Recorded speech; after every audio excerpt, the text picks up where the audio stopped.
One of our children has respite once a month. He goes to a family who don't actually have a farm, but you've got to drive through farmland to get there. So he says he's going to the farm, and he never ever calls it respite. He's going to the farm for the weekend, and it has been such an amazing thing for him. He's almost 18. He's been going since he was 8 to the same family, so 10 years. They're a Christian family through Open Home Foundation. And he loves it. He tells us that if we didn't take him, he'd bike. And it's about a half-hour drive for us to take him there. And it's just been such a transformational thing for him. This family have just been there for him. He sees them as being a second family to him. And it's certainly something that has been very special for him. It's given him a huge amount of confidence. This was a young person who had no friends because he's just a bit different, didn't really fit in. He didn't get invited to sleepovers or birthday parties or play dates. So this gave him just a bit of kudos at school that he's going somewhere for the weekend. And it gave him another family that he could see that he was okay, that he was loved and accepted because he faced a lot of rejection in his life.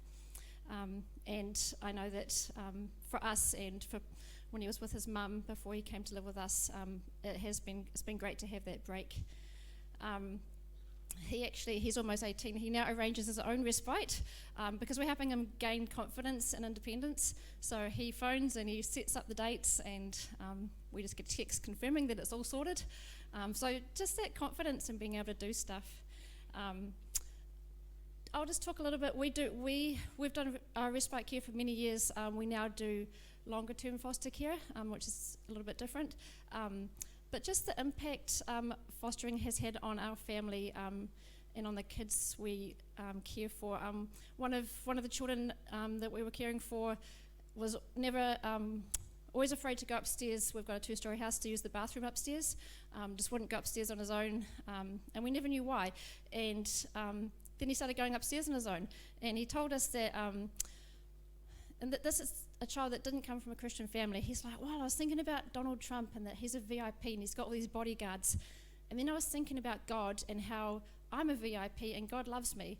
And this is cool from a kid who did not grow up in a Christian family. And he's like, I imagine I've got angels in front of me and behind me, and they're carrying flaming swords, and they come upstairs with me, and they stand outside the bathroom door while I go to the toilet. And it was just very cool. Another child who's not from a Christian family just will never go to bed at our house without us saying prayers for him. And he told me that I was asking him, what is it about the praying that you really like? He's like, I know that God's with me and that I'm going to have a good sleep. I'm not going to have nightmares, and tomorrow's going to be a good day because you've prayed. So he really trusts. And actually that child, we had a neighbour who had an accident, and he's like, we should pray for him. And he was really insistent we all pray for our neighbour. It's just a real blessing that these kids start to realise that they're part of God's family and that God makes a difference. Just in terms of our own children, because we've done fostering since our oldest, we've got twins who are 22, and then we've got one who's 20, one who's 18, so 4 children, and we've been fostering since our twins were 2. So we had 2-year-old twins and a 6-month-old baby when we started doing respite care.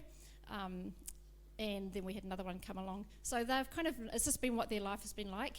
And people often ask, how have they found that? Has it been good, bad? They say that, I asked a couple of them this week again actually, there's been moments when it's been hard, for sure, but absolutely no regrets at all. They just see it as a blessing. It's something that they've always known, I guess. So it's kind of like saying, should we have had our 3rd child if you've only got 2? For them, it's not been something that they have thought about a whole lot, but they're very proud of our family's decision to foster, and say it's made a huge difference. One of our children, just my last thing, did a school project when he was in year 13 on early childhood trauma, and he dedicated the project, just on the inside cover, to the numerous children that have graced our home. Thank you for letting me be a part of your life journey, teaching me about unconditional love and patience, and instilling in me a sense of hope. And at the end of his project, he wrote, I wanted to end on hope, but how do you end on hope for a subject that seems to involve ever-increasing levels of pain and suffering? And then I thought about the foster children we've had in our home and how that has changed their lives as well as mine. And I have hope for those children who have become part of my family, which means I have hope.